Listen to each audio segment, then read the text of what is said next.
Once, there was a king who worried a lot about how he looked. Most kings worried about the country's money, but this king only thought about clothes. He spent all the country's money on clothes, and his wardrobe was as big as a country. He only went to the theater when he had a new outfit and wanted people to see it. The king was not often in council, but he was often in his wardrobe.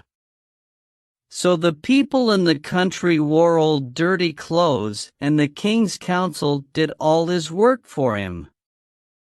Actually, this was quite good.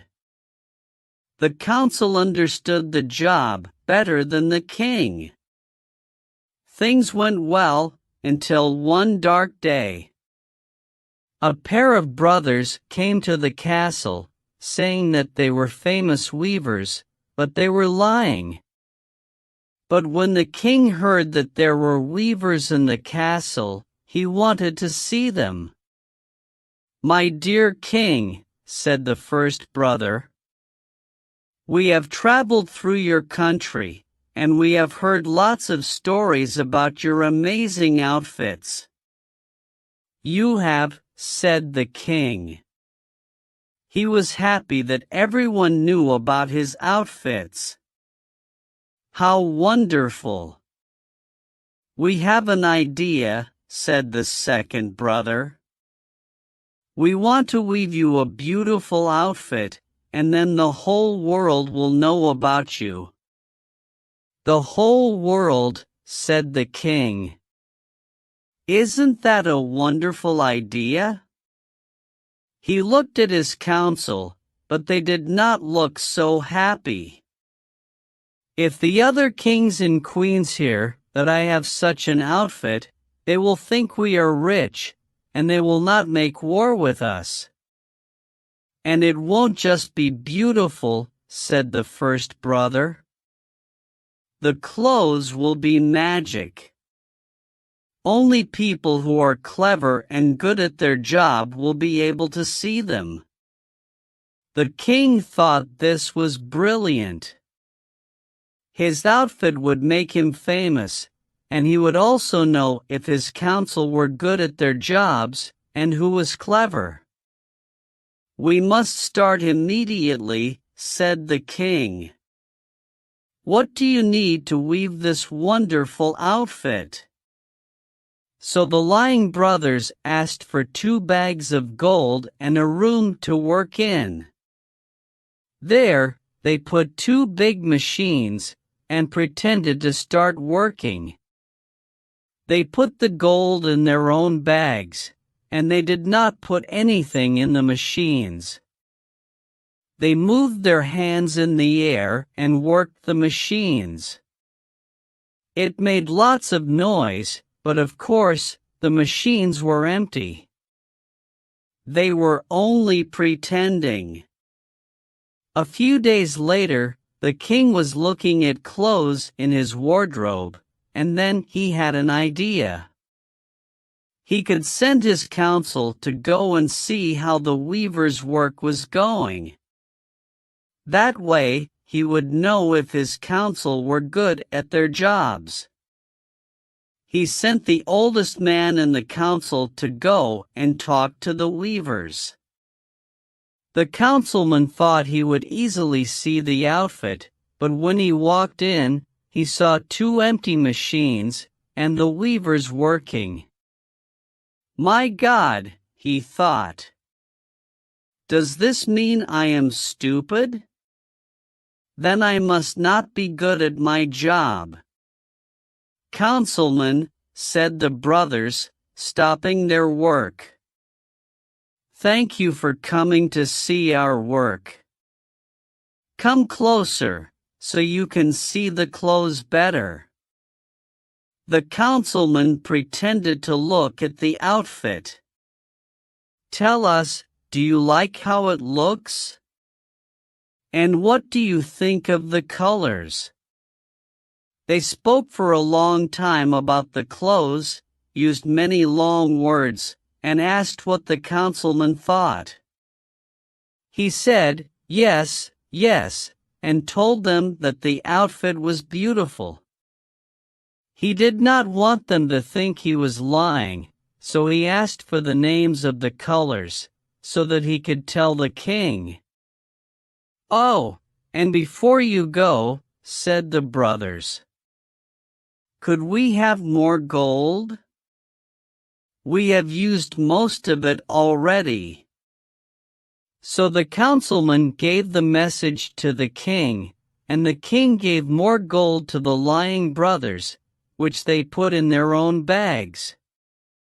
The king was happy with the oldest councilman, so a few days later, he sent the youngest councilman. This man also thought he would be able to see the clothes, and when he walked in and saw the empty machines, he began to worry. "If I tell the king I cannot see the clothes, he will kill me," he thought. So he looked at the machines for a long time, and spoke loudly about how beautiful the clothes were, and how he wanted to tell the whole city about it. The weavers asked him lots of questions, and said that they wanted to make sure it was perfect, and then asked the councilman for more gold. The councilman told the news about the magic clothes to the city, and everyone started talking about it. They all wanted to see the outfit, so that they could know who was stupid or bad at their job. Finally, the king decided that he could wait to send his councilman to the weavers, because he wanted to see the clothes himself. He went to their room with his council, and of course they only saw the empty machines, but nobody said anything in front of the king. The king was very surprised that he could not see the clothes. "Does this mean that I am a bad king?" he thought.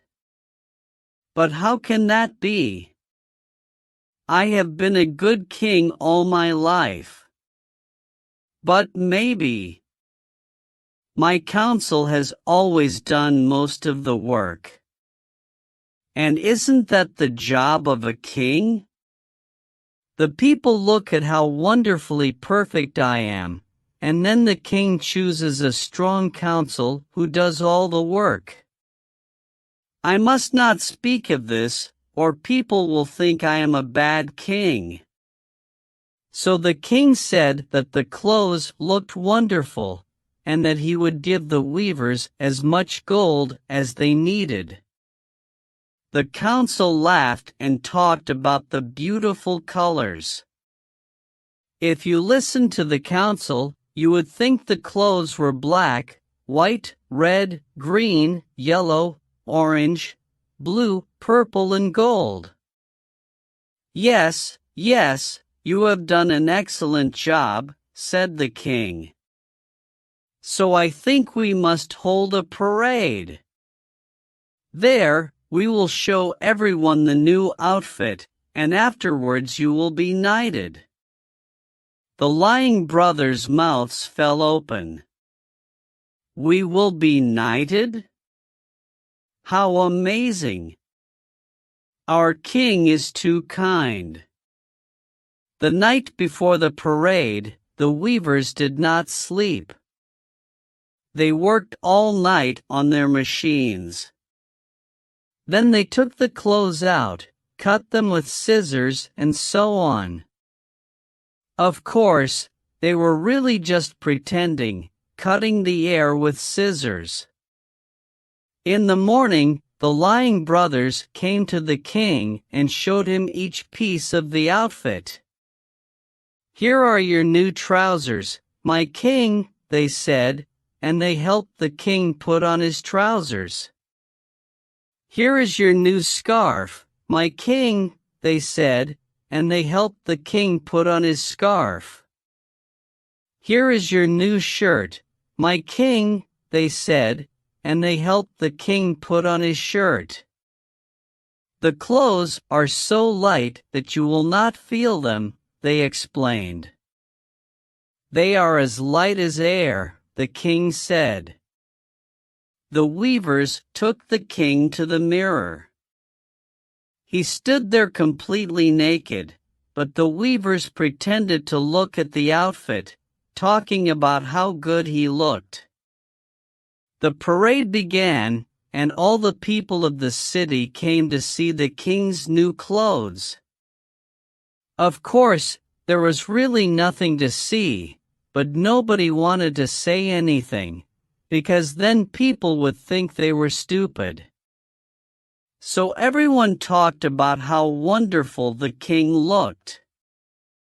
Finally, a young girl saw the king, and she could not understand what everyone was talking about. "But he's naked," she said. "The king is naked."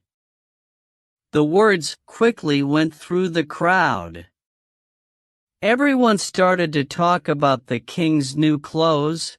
Well, everyone started to talk about how the king didn't have any clothes. Soon, people started to laugh. "The king is naked." It does not matter, the king thought. The people of the city are stupid. I knew that already. And I know that I look excellent. When the parade was finished, the king went back to the castle to find the weavers, so he could knight them. But the two lying brothers were gone. Nobody could find them. Hello? Where have those two gone? They had left when the parade started, taking all their gold with them. And so the king stood,